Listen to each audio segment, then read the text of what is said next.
Baik murid-murid, seterusnya kita ke DSKP 7.1.2 iaitu menyelaraikan kuasa asing yang campur tangan dan menjajah di negara kita. Campur tangan dan penjajahan kuasa asing. Negara kita telah didatangi oleh kuasa asing bertujuan untuk campur tangan dan menjajah. Kuasa-kuasa asing tersebut ialah Siam, Portugis, Belanda, British, Jepun, keluarga Brooke dan syarikat Borneo Utara British.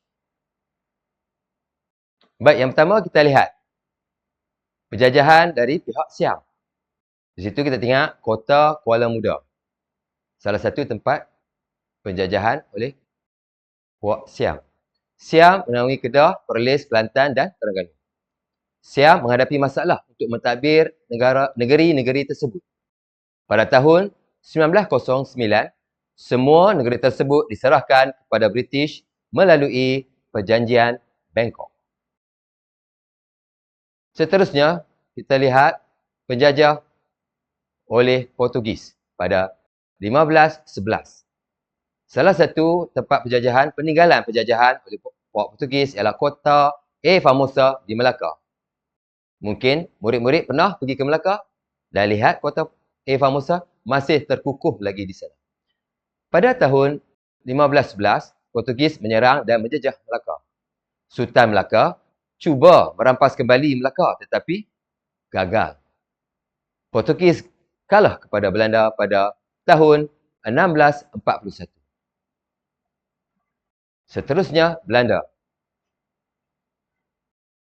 Kita lihat bangunan peninggalan penjajahan di Melaka. Pada tahun 1641, Belanda menyerang Portugis di Melaka. Belanda menang dan menjajah Melaka sehingga tahun 1824. Pada tahun 1824, Belanda menyerahkan Melaka kepada British melalui Perjanjian Inggeris-Belanda. Baik murid-murid, kamu boleh lihat di gambar di atas ialah gambar sultan-sultan Melayu bersama dengan pegawai British. Sumber ini diambil dari Arsip Negara Malaysia. Pada tahun 1786, British menduduki Pulau Pinang. Pada tahun 1824, Melaka diserahkan kepada British oleh Belanda melalui Perjanjian Inggeris-Belanda. Kemudian pada tahun 1826, British membentuk negeri-negeri selat yang terdiri daripada Pulau Pinang, Melaka dan Singapura. Pada tahun 1874, British campur tangan di Perak dan meluaskan pengaruhnya di tanah Melayu sehinggalah Perang Dunia Kedua. Berikut adalah wajah James Brooke. Siapakah James Brooke?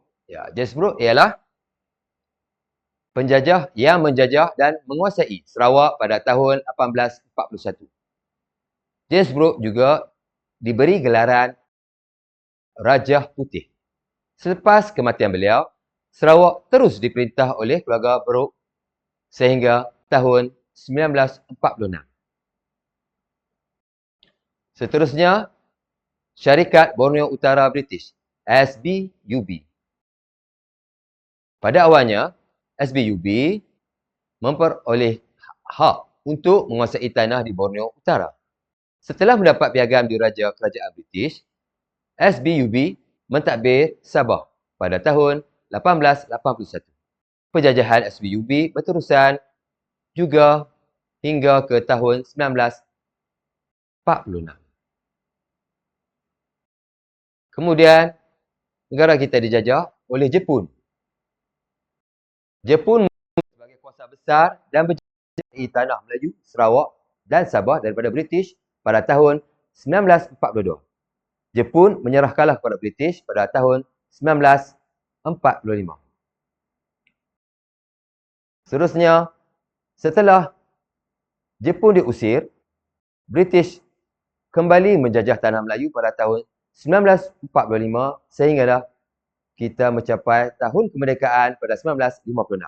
Pada tahun 1946, keluarga Brooks dan SBUB menyerahkan Sarawak dan Sabah kepada British. British menguasai Sarawak dan Sabah sehingga tahun 1963.